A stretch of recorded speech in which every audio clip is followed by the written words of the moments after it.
अस्सलाम वालेकुम। आज का टॉपिक है कल्चर मीडिया। कल्चर मीडिया क्या है? ये सॉलिड या तो फिर लिक्विड, ये डिपेंड करता है। एगार पाउडर होता है जो कि एक सॉलिडिफाइंग एजेंट है। अगर एगार पाउडर यूज़ हो रहा है तो सॉलिड, और अगर नहीं हो रहा तो लिक्विड। तो ये एक सॉलिड या लिक्विड सब्सटेंस है जो कि सपोर्ट करेगा growth and cultivation of micro organism, cells और टिश्यू। सही है। तो ये यूज़ कहाँ होता है? Use in lab to diagnose, यानी कि डिजीज़ डायग्नोस के लिए, रिसर्च पर्पस के लिए भी, और इंडस्ट्रियल पर्पस में भी ये कल्चर मीडिया इस्तेमाल होता है। क्यों होगा इंडस्ट्रियल पर्पस में? एग्जांपल के तौर पे जैसे कोई फूड की कंपनी है, तो वो लोग देखेंगे ना कि उनके कोई खाने में कोई ऐसा बैक्टीरिया तो नहीं है जो दूसरों को दूसरों के लिए हार्मफुल हो। ठीक है। इसलिए कल्चर मीडिया इन सब के यूजेस ये हैं। और कल्चर मीडिया एक आर्टिफिशियल मीडियम है जो कि माइक्रो ऑर्गेनिज्म की ग्रोथ करवाता है। तो इसकी जो टाइप्स हैं वो देखा जाए तो ये रही टाइप्स। फिज़िकल बेस पे देखा जाए तो सॉलिड, सेमी सॉलिड और फिर लिक्विड। सॉलिड की एग्जांपल्स में हमारे पास ब्लड एगार आ गया, मैकॉनकी आ गया, चॉकलेट एगार आ गया, TCBS आ गया। और सेमी सॉलिड में हमारे पास आते हैं स्टुअर्ट्स, जो कि ज़्यादा सॉलिड भी नहीं होते और ज़्यादा लिक्विड भी नहीं होते। और फिर लिक्विड में आता है हमारे पास ब्रॉड टाइप के चीज़ें, जैसे न्यूट्रिएंट ब्रॉड हो गया। उसके बाद अगर ऑक्सीजन की बेस पे देखा जाए तो ऑक्सीजन की बेस पे हमारे पास एरोबिक में आता है थायोग्लाइकोलेट, जिसमें एरोबिक ऑर्गेनिज्म ग्रो हो सकते हैं। और एनाएरोबिक में हमारे पास आता है रॉबर्ट कुक मीट मीडियम। ठीक है। और इसी तरह हमारे पास न्यूट्रिशनल बेस पे बात करें तो हमारे पास फर्दर 1 2 3 4 चीज़ें आती हैं। ठीक है। तो सबसे पहले न्यूट्रिशनल बेस पे अगर सिंपल मीडिया में देखा जाए, नंबर 1 सिंपल मीडिया। तो सिंपल मीडिया में हमारे पास आता है न्यूट्रिएंट एगार वगैरह आता है जो बहुत ही सिंपल हो, जिस पे सारे बैक्टीरिया ग्रो करें। और फिर और फिर ये आता है अच्छा, ये एक और बात ये बोलनी थी कि सिंपल मीडिया में हमारे पास ये मीडिया आते हैं, एनरिच मीडिया आते हैं, सिलेक्टिव मीडिया आता है, डिफरेंशियल मीडिया आता है, इंडिकेटर मीडिया आता है, ट्रांसपोर्ट मीडिया आता है। उसके बाद ये अलग है सिंपल मीडिया, ये स्पेशल मीडिया थे। ये सारे जितने भी थे स्पेशल मीडिया है, ये सिंपल मीडिया है, ये कॉम्प्लेक्स मीडिया है, ये सिंथेटिक मीडिया है। तो सबसे पहले स्पेशल मीडिया के फर्दर टाइप्स की बात करेंगे। एनरिच मीडिया में हमारे पास आता है चॉकलेट और ब्लड एगार। एनरिच मतलब किसी चीज़ की एडिशन हो। सही है। जैसे कि ब्लड एगार क्या है? असल में ये है न्यूट्रिएंट एगार ही है, इसमें बस ब्लड ऐड कर लो तो ये बन जाता है ब्लड एगार। और फिर ब्लड एगार को फर्दर हीट करेंगे तो वो बनता है हमारे पास चॉकलेट एगार। इसलिए इन दोनों को हम लोग, इसलिए ये दो जो हैं ये हमारे पास एनरिच मीडिया में आते हैं। अब सेलेक्टिव मीडिया नाम से ज़ाहिर हो रहा है कि किसी एक स्पेसिफिक माइक्रो ऑर्गेनिज्म के लिए वो स्पेसिफिक है, यानी कि सिलेक्टिव है। जैसे कि MSA मैनिटोल सॉल्ट एगार जो है वो एस ऑरिस के लिए ही बना हुआ है, यानी कि सिर्फ एस ऑरिस ग्रो करेगा इस पर। इसी तरह TCBS एगार जो है हमारे पास पे वेब्रियो ग्रो करता है। ठीक है। और फिर अगला देखा जाए तो हमारे पास स्पेशल में क्या आ रहा है? Differential media. डिफरेंशियल मीडिया, अब जैसे हमारे पास इंटेस्टाइन में lactose fermenter, non lactose fermenter bacteria GNR है, यानी कि ग्राम नेगेटिव रॉड्स हैं। कुछ लैक्टोज फर्मेंटर है, कुछ नॉन लैक्टोज फर्मेंटर है। अब जैसे इंटेस्टाइन की कोई डिजीज़ हो गई तो उसके स्टूल सैंपल से, या स्टूल सैंपल हम जब या एगार पे लगाएंगे, जैसे कि मेकॉन की होगी, ये मेकॉन की जो है वो डिफ्रेंशिएट करेगा lactose fermenter and non lactose fermenter. सही है।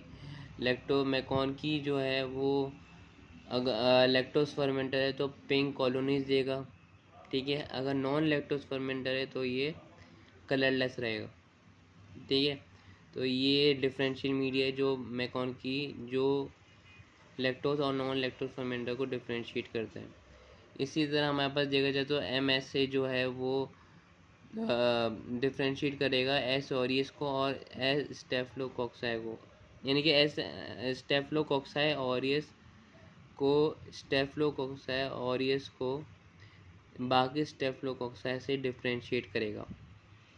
तो देखा जाए तो MSA जो है वो सिलेक्टिव मीडिया भी है, डिफरेंशियल मीडिया भी है, ठीक है। इसी तरह आगे हमारे पास कुछ मीडिया ऐसे आते हैं जिसमें इंडिकेटर प्रेजेंट होता है, जैसे कि TSI है, सही है। TSI में हमारे पास इंडिकेट होता है फिनॉल रेड इंडिकेटर होता है, जो pH की चेंज होने पे हमें कलर देगा, ठीक है।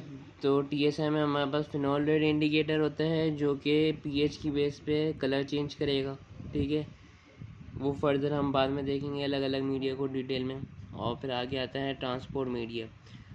ट्रांसपोर्ट मीडिया अलग अलग स्पेसिमेंट्स को की ट्रांसपोर्टेशन के लिए यूज़ होता है, जैसे कि स्टुअर्ट्स मीडिया है, ये स्टूल की ट्रांसपोर्टेशन के लिए यूज़ होता है। जैसे कि एक कलेक्शन पॉइंट है, सही है, वहाँ पे सैंपल्स कलेक्ट होते हैं और वो जाना है लेबॉर्ट्री में, तो ट्रांसपोर्ट मीडिया के ज़रिए ही हम उसको वहाँ तक लेके जाएंगे, ठीक है। अच्छा, अब ट्रांसपोर्ट मीडिया की ज़रूरत क्या पड़ी? स्टूल खाली भी तो ऐसे ही कंटेनर में लेके जा सकते थे। ट्रांसपोर्ट मीडिया की ज़रूरत ये पड़ी कि स्टूल अगर हम खाली लेके जाएं और सफ़र जो है वो थोड़ा लंबा हो, ठीक है। तो स्टूल जो है, अगर फर्स्ट करें बीमारी की वजह से स्टूल जो है वो लिक्विड सा है, ठीक है, उसकी कंसिस्टेंसी जो है वो लिक्विड है, तो ये कि कुछ टाइम गुजरने के बाद वो थोड़ा बहुत सॉलिडिफाई हो जाता है, तो इससे ये होगा कि रिजल्ट में फ़र्क आएगा। इसलिए हर स्पेसिमेन के लिए ट्रांसपोर्ट मीडिया बहुत ज़रूरी है। स्टूल के लिए हमारे पास स्टुअर्ट्स मीडिया आता है जो कि स्टूल को हाइड्रेटेड रखेगा और इसके अंदर अगर पैरासाइट है तो उसको प्रिजर्व रखेगा, ठीक है। तो ये हो गया हमारे पास स्पेशल मीडिया, ये सारे स्पेशल मीडिया हैं, ठीक है। उसके बाद आता है हमारे पास सिंपल मीडिया। सिंपल मीडिया में हमारे पास आता है न्यूट्रिएंट एगार आता है, न्यूट्रिएंट ब्रॉड आता है और पेप्टोन वाटर आता है। ये वो मीडिया है, सिंपल मीडिया, जिसपे बहुत सारे ऑर्गेनिज्म ग्रो कर सकते हैं, ठीक है।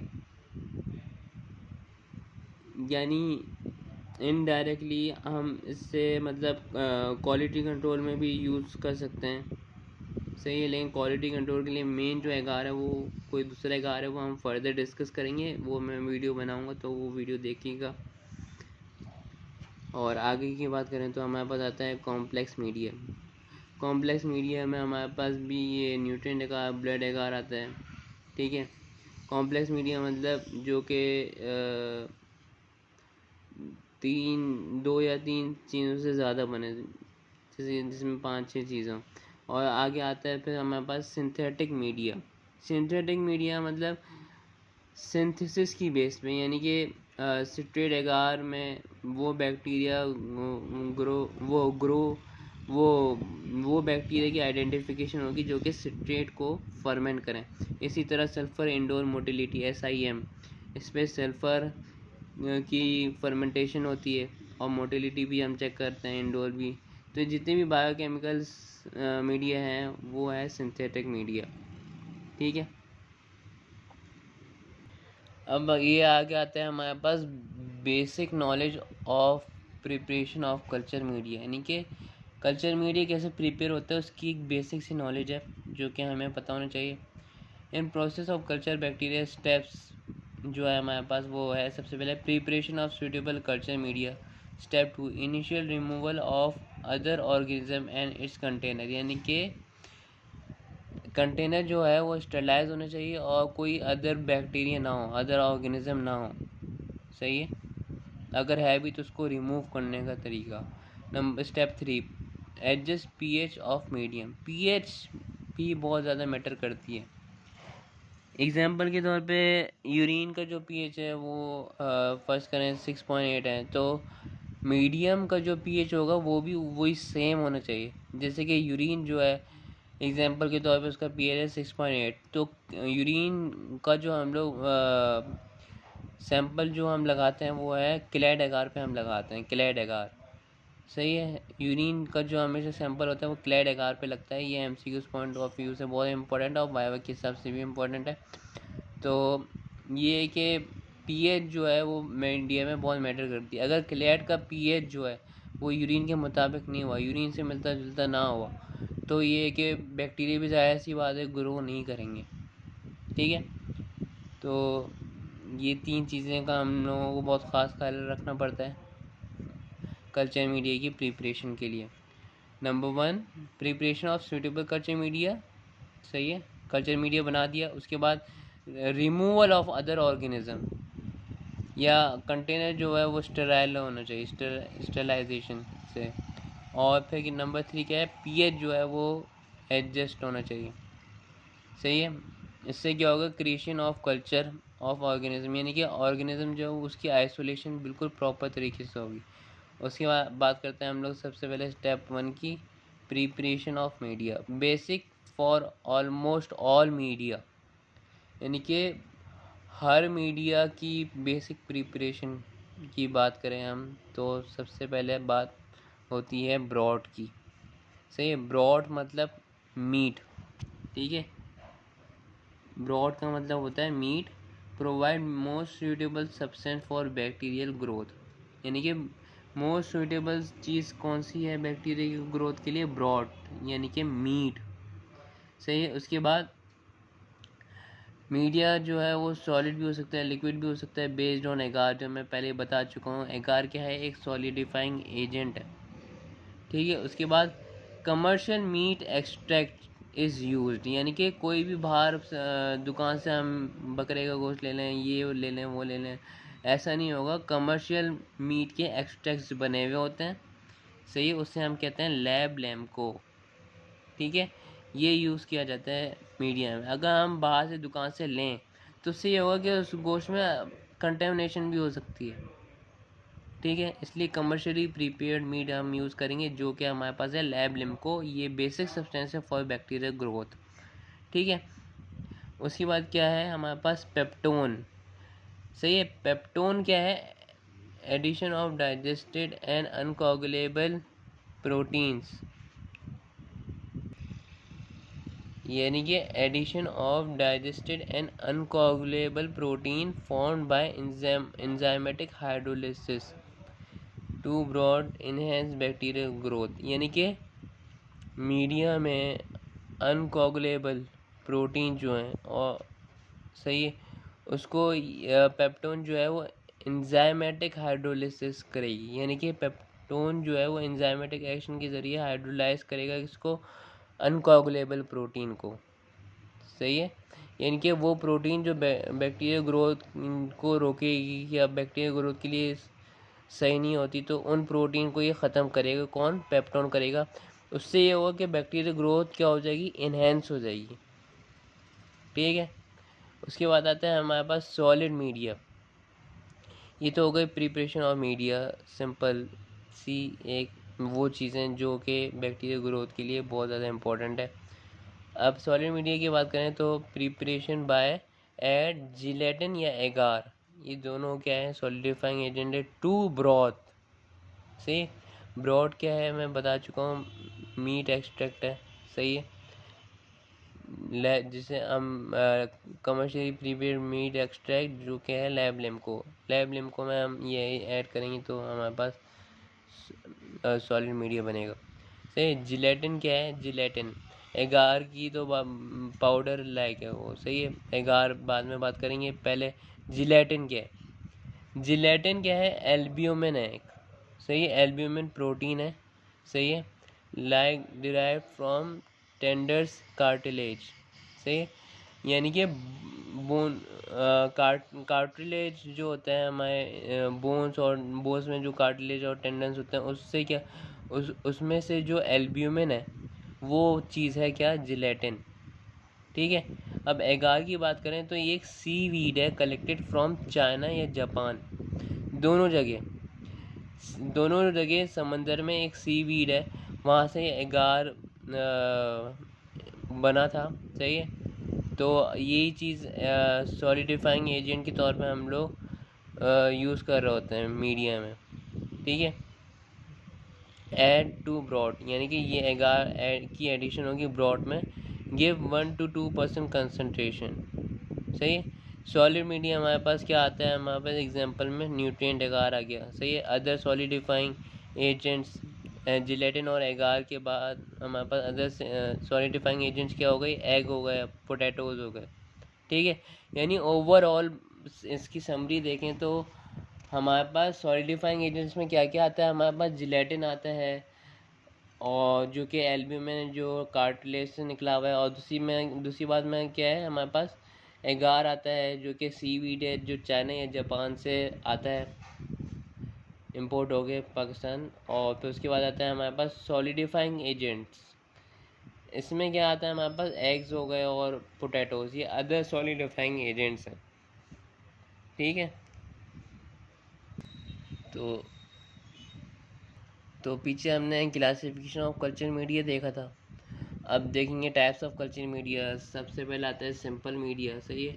Contain basic nutrients like broth with peptone, broth और पेप्टोन कंटेन करेगा। सिंपल मीडिया में क्या होता है, ब्रॉड होता है और पेप्टोन, ये दोनों बहुत बेसिक सी चीज़ें हैं जो मैं बता चुका हूँ। ठीक है। ब्रॉड हो गया और पेप्टोन हो गया। उसके अलावा इन दोनों के साथ साथ क्या होगा, सॉलिडिफाइंग एजेंट्स होंगे, जैसे कि बात कर चुका हूँ मैं अभी थोड़ी देर पहले ही, एगार हो गया और जिलेटिन हो गया, पोटैटोज़ या एग्स हो गए। सही, चारों में से कोई एक चीज़ डल जाएगी। तो उससे क्या बनेगा, हमारे पास न्यूट्रिएंट ब्रॉड बनेगा। सिंपल मीडिया में की एग्जांपल क्या है, हमारे पास न्यूट्रिएंट ब्रॉड हो गया और उसके अलावा पेप्टोन वाटर। सही।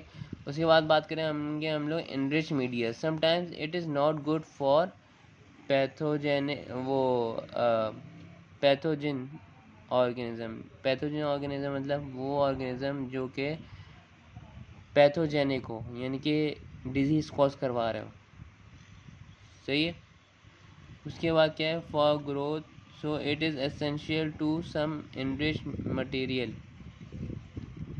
सही है। यानी कि कभी कभी सिंपल मीडिया में ये वाले ऑर्गेनिज्म ग्रो नहीं करते, पैथोजेनिक ऑर्गेनिज्म जो कि डिजीज कॉज करवाते हो। तो इसलिए सिंपल मीडिया से एक अपडेट आया है एनरिच मीडिया, जो कि हमारे पास आता है। इसमें ब्लड एगार आता है, चॉकलेट एगार आता है एग्जांपल्स में। ठीक है। तो ब्लड एगार और चॉकलेट एगार की इंग्रेडिएंट्स यानी कि कैसे बनता है उसकी बात करें तो हमारे पास सबसे पहले आता है ब्लड। ब्लड जो है ये कितने परसेंट होना चाहिए, ये याद रखने वाली चीज़ है। 5 to 10% ब्लड होता है। सही है। एक्सपायर्ड ह्यूमन ब्लड भी यूज़ कर सकते हैं या शीप ब्लड भी यूज़ कर सकते हैं। ह्यूमन ब्लड यूज़ करेंगे तो ज़्यादा बेहतर है, क्योंकि जाहिर सी बात है बैक्टीरिया जो है वो ह्यूमन ब्लड में ज़्यादा सही से ग्रो करेगा। सही है। उसके बाद क्या है, हमारे पास सीरम जो है वो 10% है, एसाइटिक फ्लूइड जो है 10%। ठीक है। उसके बाद हमारे पास इसमें ग्लूकोज जो होता है वो 1 to 2% होता है, प्लाज्मा जो होता है 5 to 10% होता है। ठीक है। इन चीज़ों में मेन चीज़ हमारे पास ये है याद रखने वाली कि ब्लड कितने परसेंट होता है। ठीक है। उसके बाद आता है हमारे पास सिलेक्टिव मीडिया। सही है। सिलेक्टिव मीडिया क्या है, ये जाहिर सी बात है नाम से ज़ाहिर हो रहा है सिलेक्टिव है, तो किसी वो मीडिया जो एक ऑर्गेनिज्म के लिए स्पेसिफिक हो। एग्जांपल के तौर पे ऑरियस के लिए हमारे पास होता है MSA, मैनिटोल सॉल्ट एगार। ठीक है। और इसी तरह हमारे पास विब्रियो के लिए जो मौजूद है हमारे पास वो है TCBS है। सही है। और कॉर्नी बैक्टीरियम डिप्थीरिया के लिए हमारे पास टेलुराइड एगार है। सही है। सैल्मोनेला शिगेला के लिए हमारे पास SSA एगार है। सही है। फुल फॉर्म सैल्मोनेला शिगेला एगार। सही है। और सैल्मोनेला के लिए हमारे पास बिस्मथ सल्फेट एगार है। ठीक है।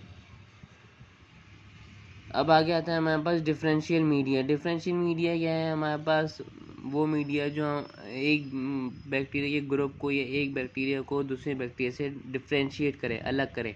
तो हमारे पास क्या आता है, bacterial growth colonies can differentiate MacConkey. सही है। मैकॉन्की, जैसे मैकॉन्की में मैं बता चुका हूँ लैक्टोज और नॉन लैक्टोज फर्मेंटर को डिफरेंशिएट करेगा।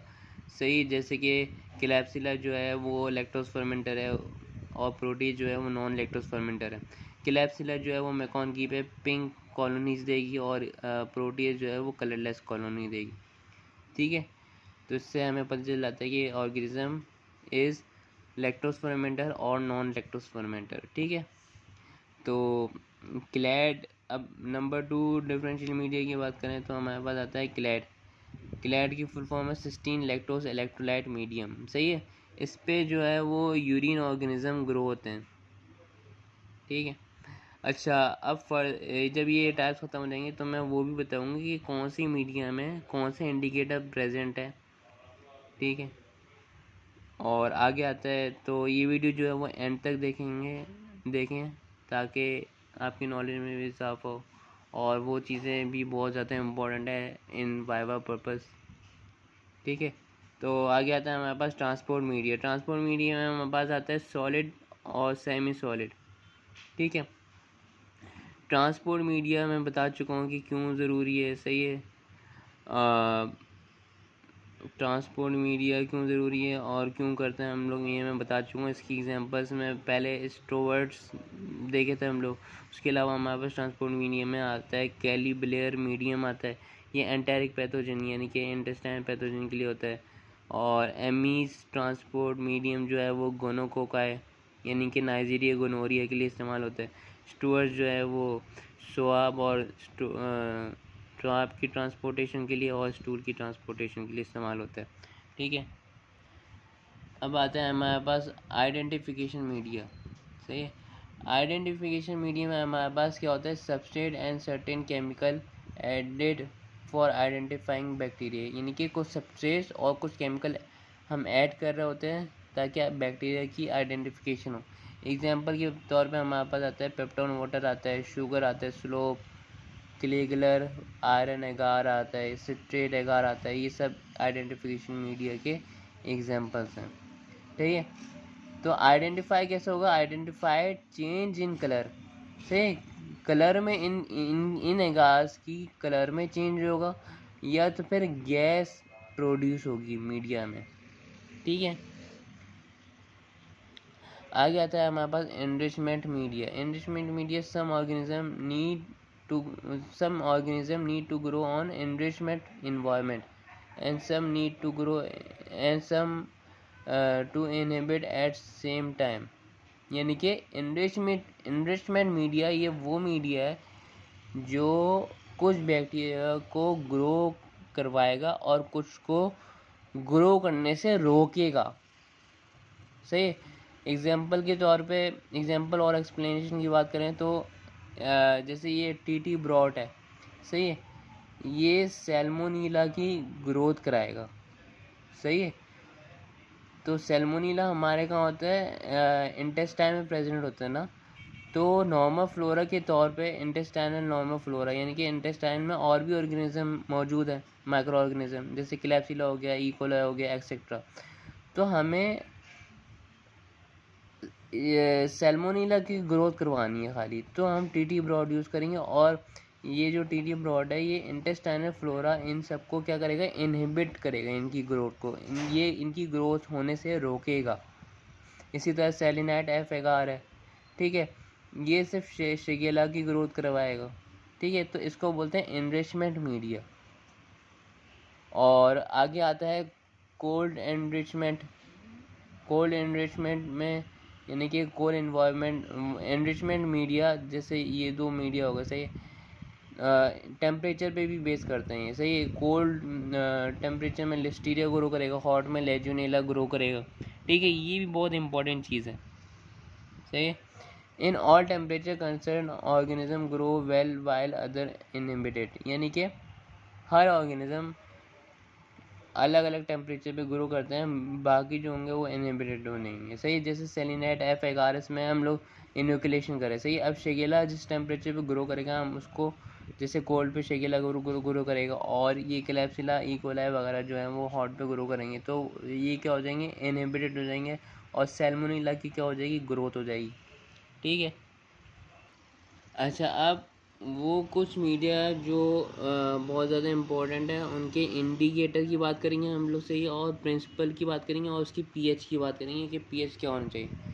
ठीक है, सबसे पहले पीएच की बात करें तो पीएच ऑफ बायोलॉजिकल मीडिया जो है वो हमारे पास होना चाहिए 6.5 से 7 तक। ठीक है, तो सबसे पहले हम लोग मैकॉन्की की बात करते हैं। मैकॉन्की में जो इंडिकेटर प्रेजेंट है ये है न्यूट्रल रेड। अच्छा, ये इंडिकेटर वाला ये जो अभी जो टॉपिक स्टार्ट हुआ है ये बहुत ज़्यादा इंपॉर्टेंट है, ठीक है। तो मैकॉन्की में जो इंडिकेटर हमारे पास होता है वो है न्यूट्रल रेड इंडिकेटर, सही। ये इंडिकेटर का मतलब ये है कि पीएच इंडिकेटर, सही है। अब न्यूट्रल रेड जो है वो मैकॉन्की में प्रेजेंट होता है, ये टर्न होगा, सही है, किसमें, रेड एसिडिक, यानी कि अगर पीएच जो है मतलब मैकॉन्की में अगर फर्मेंटेशन हो रही है लैक्टोज की, सही है, तो पीएच जो होगा वो एसिडिक हो जाएगा, सही है। तो मैकॉन्की में रेड या पिंक कलर की कॉलोनीज प्रोड्यूस होंगी, सही है, due to production of lactose fermentation, सही। लैक्टोज फर्मेंट होगा तो पीएच जो होगा वो एसिडिक होगा, सही। और न्यूट्रल रेड जो है वो पिंक कॉलोनीज देगा, ठीक है। पॉजिटिव में पिंक और नेगेटिव में कलरलेस कॉलोनी, ठीक है। अगले मीडिया की बात करें तो आता है क्लैड मीडिया, सही है। क्लैड में हमारे पास जो इंडिकेटर प्रेजेंट है वो है ब्रोमोथाइमोल ब्लू, सही। क्लैड अगर आपने कभी देखा होगा तो वो होता है ब्लू कलर का। ब्लू कलर का इसलिए होता है क्योंकि उसमें ब्रोमोथाइमोल ब्लू पीएच इंडिकेटर मौजूद है, सही है। अब इसमें हम लोग यूरिन सैंपल लगाते हैं क्लैड में, ठीक है। On basis of lactose fermenter, अगर लैक्टोज फर्मेंटर हो बैक्टीरिया, अगर लैक्टोज फर्मेंटर हो तो क्या होगा, पॉजिटिव, यानी कि अगर लैक्टोज फर्मेंटर हो तो पीएच जो होगा वो एसिडिक होगा, सही है। उसके बाद ये कि लैक्टोज फर्मेंटर अगर हो तो बैक्टीरिया जो है वो एसिडिक येलो, यानी कि येलो कॉलोनीज देगी, ठीक है। और नेगेटिव में वो क्या रहेगा, ब्लू ही रहेगा, यानी कि जो ओरिजिनल कलर है क्लैड का, ब्रोमोथाइमोल ब्लू है ना, ब्लू, तो वो ओरिजिनल कलर ही रहेगा। अगर लैक्टोज फर्मेंटर नहीं रहा, फर्मेंटर बैक्टीरिया ना हो तो कलर जो होगा वो ब्लू ही रहेगा, सही है, deep blue. In case of basic या तो फिर जो पीएच था वो ही, सही है। सिर्फ एसिडिक के केस में कलर चेंज होता है, ठीक है। बेसिक की केस में ये है कि कलर ब्लू ही रहेगा लेकिन और डार्क हो जाएगा, डीप ब्लू हो जाएगा, ठीक है। नॉन लैक्टोज जो है वो लैक्टोज फर्मेंटर जो है वो येलो कॉलोनीज देंगी, नॉन लैक्टोज फर्मेंटर जो है वो डीप ब्लू कॉलोनीज देंगी, ठीक है। आगे आता है हमारे पास क्लैप्सिला, सही है। क्लैप्सिला जो है वो वाइट म्यूकॉइड कॉलोनीज देती है, सही है। क्लैप्सिला मतलब मिक्स ग्रोथ, यानी कि क्लैप्सिला जो है वो यूरिन में एज अ कंटेमिनेशन आता है। एसोरियस की बात करें तो ये सब असल में ये सारे जो है ना ये सब एक्स्ट्रा ग्रोथ है, क्लैप्सिला और ये सॉरी ई कोलाई को छोड़ के, सही है। ई कोलाई क्या है, लैक्टोज फर्मेंटर, इसलिए ब्राइट पिंक कॉलोनीज देगी। एसोरियस जो है वो गोल्डन येलो कॉलोनीज देगी, ठीक है। क्लैप्सिला जो है वो वाइट म्यूकॉइड कॉलोनीज देगी क्लैड पे, ठीक है। उसके बाद आता है हमारे पास XLD मीडिया, सही है, यानी कि ज़ाइलोस लाइसिन डेक्सट्रोज, इसकी फुल फॉर्म ये है, सही है। इसमें जो हमारे पास इंडिकेटर है वो है फिनॉल रेड, इसमें भी हमारे पास इंडिकेटर जो है वो है फिनॉल रेड। और एक और इंडिकेटर है इसमें हाइड्रोजन सल्फाइड। XLD एक वाइड मीडिया है, सही है, जिसमें दो इंडिकेटर प्रेजेंट है, एक फिनॉल रेड और एक हाइड्रोजन सल्फाइड, ठीक है। इसमें क्या होगा, आइसोलेशन ऑफ एंटेरिक पैथोजन, यानी कि इंटेस्टाइनल पैथोजन जैसे कि सैल्मोनेला शिगेला हो गया, सही है। लेकिन शिगेला की फर्दर टाइप्स जो होती हैं शिगेलो सेप्रोफाइटिकस, तो शिगेला स्पीशीज़ जो है हमारे पास ऑल एंटेरिक बैक्टीरिया फर्मेंट, यानी कि शिगेला स्पीशीज़ के अलावा जितने भी एंटेरिक बैक्टीरिया हैं, यानी कि इंटेस्टाइनल बैक्टीरिया, वो क्या देंगे, वो फर्मेंटेशन देंगे, सही, XLD पे, यानी कि ज़ाइलोस को फर्मेंट करेंगे, ठीक है। और सैल्मोनेला स्पीशीज़ की अगर बात करें, ये क्या करेगा, can D कार्बो oxalate lysine, Salmonella जो है वो XLD पे लाइसिन को फर्मेंट करेगा, और जितनी भी एंटेरिक बैक्टीरिया है एक्सेप्ट शिगेला ये ज़ाइलोस को फर्मेंट करेंगे, ठीक है। तो इससे क्या हो गया, ये 3 चीज़ों की डिफ्रेंशिएशन हो गई ना देखा जाए तो। शिगेला ग्रो नहीं करेगा, फर्मेंट नहीं करेगा, यानी कि ज़ाइलोस को फर्मेंट नहीं करेगा, और बाकी जितने भी एंटेरिक बैक्टीरिया हैं वो फर्मेंट करेंगे ज़ाइलोस को। 2 बातें हो गई। तीसरी बात क्या है हमारे पास, सैल्मोनेला जो है वो डी कार्बो ऑक्सीलेट करेगा लाइसिन को, डी कार्बो ऑक्सीलेट यानी कि कार्बन को लाइसिन से हटाएगा और ऑक्सीलेट मतलब ऑक्सीजन को ऐड करेगा। इससे ये होगा कि जो पीएच होगा वो अल्कलाइन हो जाएगा, यानी कि रेड हो जाएगा, ठीक है। और सैल्मोनेला टाइफी की अगर बात करें तो ये positive hydrogen sulphide from thiosulphate, ये ब्लैक पीपीटी देगा।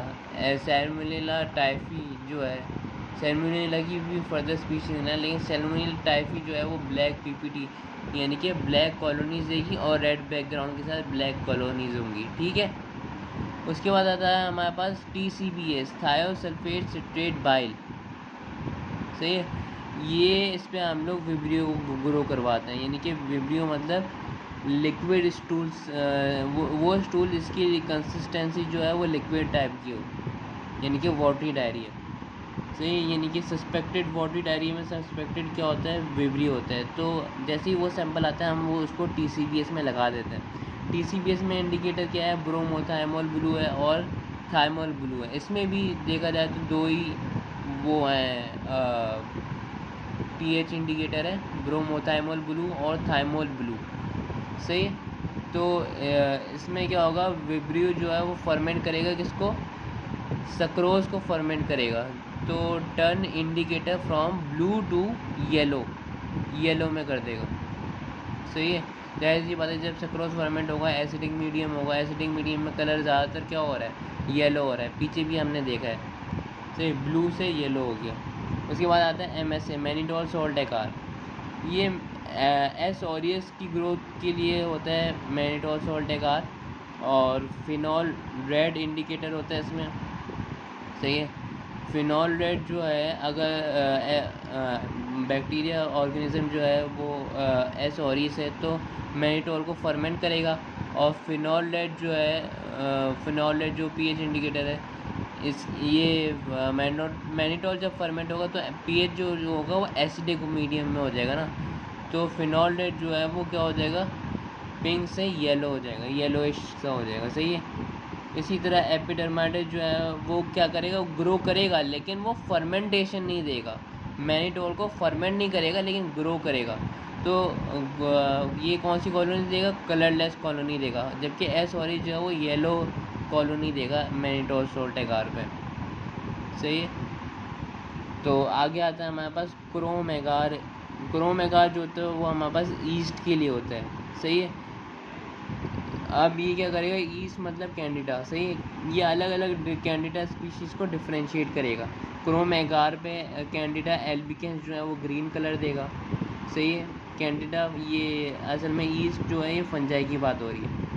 कैंडिडा एल्बिकेंस जो है वो ग्रीन कलर देगा, कैंडिडा ट्रॉपिकैलिस जो है वो मेटालिक ब्लू कलर देगा, कैंडिडा क्यूरोसी जो है वो पिंक कलर देगा, ठीक है। उसके बाद आता है हमारे पास MH एगार। MH एगार जो है ये तो एंटीबायोटिक सेंसी के लिए यूज़ होता है, म्यूलर हिल्टन एगार, ठीक है।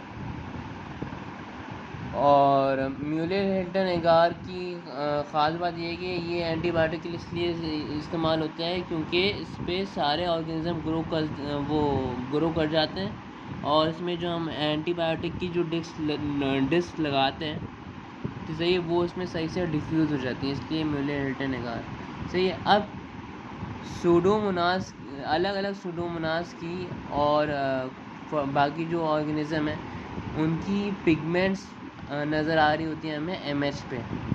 तो सूडोमोनास एरुजिनोसा जो है और ये पायोसियानिन प्रोड्यूस करेगा, यानी कि ब्लू कलर की पिगमेंट देगा। ब्लू कलर की पिगमेंट ये पायोसिनिन की प्रोडक्शन की वजह से आती है, जो सूडोमोनास एरिजिनोसा प्रोड्यूस करते हैं। और सूडोमोनास ये पायोवर्डिन जो है वो येलो ग्रीन कलर देगा, पायोर्यूबिन जो है वो रेड कलर देगा, पायोमेलेनिन जो है वो ब्राउन कलर देगा। ये सारी जो है ये सूडोमोनास की टाइप्स हैं जो अलग अलग पिगमेंट देती है MH आकार पे। इसी तरह ऑरिस की बात करें तो ऑरिस हमेशा येलो या तो फिर गोल्डन येलो पिगमेंट देते हैं।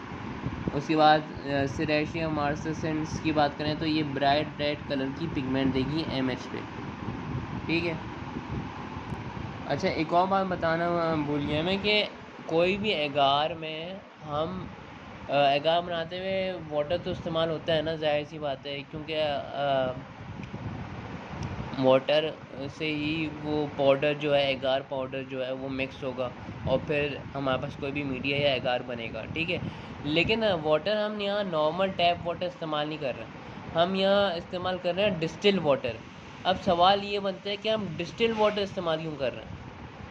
इसका आंसर ये है कि डिस्टिल वाटर हम इसलिए इस्तेमाल कर रहे हैं क्योंकि उसमें कोई भी मिनरल्स नहीं होते, कोई भी इलेक्ट्रोलाइट्स नहीं होते जो कि मीडिया के pH को डिस्टर्ब करें। जाहिर सी बात है, अगर हम टैप वाटर यूज़ करेंगे उसमें मिनरल्स होंगे, वो pH को, मीडिया की जो pH है उसको डिस्टर्ब करेगा।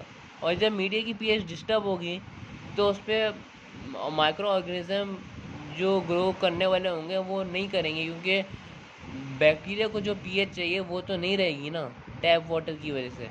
इसलिए हम कोई भी मीडिया बनाने के लिए हम डिस्टिल्ड वाटर इसलिए इस्तेमाल कर रहे होते हैं, सही है। ये आखिरी चीज़ रह गई है MHA, म्यूलेज-हिल्टन एगार, सही है, जिसकी हम बात कर रहे थे। इसमें इसको हम लोग एंटीबायोटिक सेंस के लिए इस्तेमाल कर रहे हैं क्योंकि माइक्रोबियल ग्रोथ मीडियम है ये, यानी कि कोई भी माइक्रो ऑर्गेनिज्म ग्रो कर जाता है, सही। इसकी में जो चीज़ें प्रेजेंट होती हैं वो है बीफ एक्सट्रैक्ट। ये मैं इसलिए बता रहा हूँ, ये इसकी जो इंग्रेडिएंट है वो इम्पॉर्टेंट है। इसमें क्या क्या होता है, बीफ एक्सट्रैक्ट होता है, एसिड केसिन हाइड्रोलाइसेट होता है, स्टार्च होता है और एगार पाउडर होता है, ठीक है।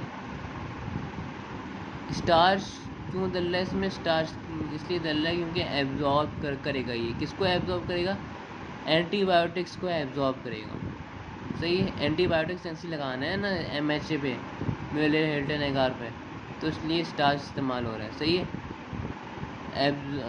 सॉरी स्टार्च का जो काम है वो है एब्जॉर्ब टॉक्सिन, यानी कि बैक्टीरिया के जो अलग अलग टॉक्सिन होंगे उसको एब्जॉर्ब करेगा, सही है। एंड लूज एगार, स्टार्च का एक और काम क्या है, ये एक लूज एगार है, सही है। लूज एगार हो तो क्या होगा, better for antibiotic diffusion. Starch antibiotic diffusion के लिए भी काम आता है और स्टार्च जो है वो बैक्टीरिया के टॉक्सिन को भी एब्जॉर्ब करता है अपने अंदर, सही है। तो इससे ये कि एंटीबायोटिक सेंसी में बहुत अच्छा रिजल्ट आता है। तो स्टार्च और एगार ये दोनों जो है ये बहुत ज़्यादा इम्पोर्टेंट है। एगार लेकिन कौन सा, लूज़ एगार, मतलब एगार की कंसनट्रेशन ये जो पाउडर होता है वो कम हो, सही, लूज़ एगार, ताकि एंटीबायोटिक सही से डिफ्यूज़ हो जाए। अब स्टार्च में क्या हो रहा है, टॉक्सिन जो है बैक्टीरिया के वो एब्जॉर्ब हो रहे हैं, तो दोनों काम एक साथ हो रहा है, तो इसमें पता चल जाएगा ना हमें कि कौन सी एंटीबायोटिक कितनी काम कर रही है, सही है। और बाकी ये कि एंटीबायोटिक सेंसी पे अलग से वीडियो बनाऊंगा। और एसिड और केसिन हाइड्रोलाइसेट, इसके फंक्शन क्या है, एसिड जो है वो अमाइनो एसिड और ये जो ऊपर वाली जो चीज़ है ये अमाइनो एसिड और पेप्टाइड सोर्स है, सही है। अमाइनो एसिड और पेप्टाइड जो है वो बैक्टीरियल ग्रोथ के लिए को एनहेंस करेगी, यानी कि एक अच्छी सोर्स है बैक्टीरियल ग्रोथ के लिए, ठीक है। ये अच्छा, ये एसिड केसिन हाइड्रोलाइसेट MHA के अलावा MHS मीडिया पे भी होता है, सही है। उसके बाद बीफ एक्सट्रैक्ट की बात करें तो ये भी बैक्टीरियल ग्रोथ के लिए इस्तेमाल होता है, सही है। तो यहाँ तक ख़त्म हो गया हमारा कल्चर मीडिया का टॉपिक, सही है। उसके हमने ये काफ़ी डिटेल में कर लिया है और इससे ये कि सारा वाइवा पर्पस हमारा कंप्लीट हो जाएगा, सही है। और इसको वीडियो को लाइक करें और चैनल को सब्सक्राइब करें और अपने फ्रेंड्स में शेयर करें ताकि मैं ऐसी वीडियो और बनाऊँ, मुझे भी मोटिवेशन मिले। थैंक यू, अल्लाह हाफ़िज़।